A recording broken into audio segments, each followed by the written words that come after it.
Hello everyone, my name is Mr. Smart and I'm your teacher here, and I'll be teaching you different question and answer in this question and answer series by Class Theta.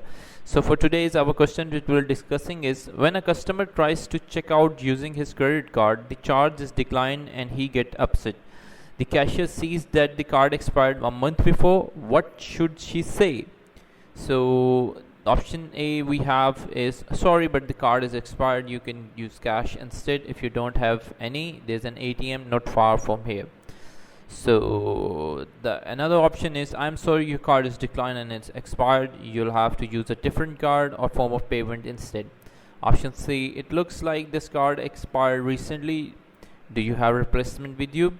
Or otherwise we can try a different card if you'd like. Option D is, do you know this card is right? You might be used a different prompt or payment instead. So the appropriate response from the cashier would be, I'm sorry, your card was declined, it's expired.